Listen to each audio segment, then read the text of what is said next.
like when you were watching Mad Men on stream versus in high school, it's a different sort of perspective or a different impact for you? Yeah, I would say like first and foremost, it's like I have a fully developed brain now, where I can really like pick up on instead of just being like, whoa, this Don Draper guy is cool. Uh, and in general, it's like watching stuff week to week is I really don't like it. you know, Being able to just like burn through what you want to burn through it. I think it also like does the show a lot more justice. And I think that there's like another conversation where like if there's a new show and they dump all the episodes at once, like it kind of just like it's a flash in the pan and it doesn't really stay in the zeitgeist that long. So I totally understand why streamers do the weekly release schedule, but um I think that there's something like so gripping to just be able to like watch several episodes in a row or like watch a whole season of something in like 3 days. Because like I'm watching Widow's Bay right now, and it's on Apple TV. It's so good. But yeah, I'm watching it week to week, and it's like the anticipation is killing me. Uh, but also, it's like it's when you have your whole life for 6 days in between, especially as an adult, where it's like you really got stuff you got to pay attention to, or bad stuff could happen.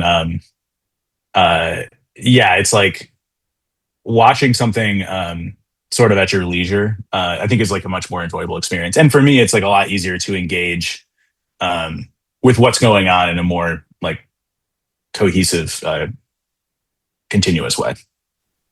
Do you feel like any of these shows that we've discussed, like Mad Men, Sopranos, Breaking Bad, if they were to come out, let's say in today, 2026, present day, do you feel like they would have the same impact and grip on the culture like they would have compared to like when they did come out?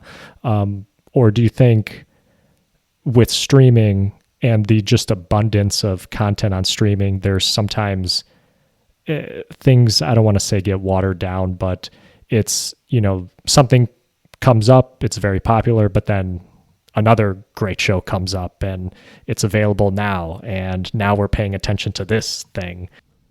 Yeah, it's definitely a great point. I mean, like, especially on Apple TV, I feel like Apple TV doesn't really market their shows very much. And it's like every once in a while I go into Apple TV and I'm like, there's 4 seasons of this show with like 3 A-list celebrities and I've never heard of it. It's like there truly is just so much content now. I would like to think that all 3 of those shows would still have the cultural impact that they do today because they're all just like, they're 3 of the best. They're 3 of the best that we got. Watching The Sopranos now, yeah, it's like I think James Gandolfini is like maybe the single greatest casting ever. And I was trying to, I'm like, I have that kind of kicking idea around in my head, like who is the best casting? And I'm like, James Gandolfini is definitely up there. I also think Alec Baldwin in 30 Rock is. But anyways, whole other combo. Not to be like, I don't think you could make The Sopranos in 2026, but I forget until I go back and watch just how brutal all these guys are. It's like all the characters are so racist. And not in a way that I think is really commenting. It's like they're the Italian guys and they're Italian mobsters in the 90s. They're going to be racist. So if it came out today, I still think it would have the cultural grip that it does. If anything, it might really spike the engagement because people would be like, "Can you believe what this show is doing?"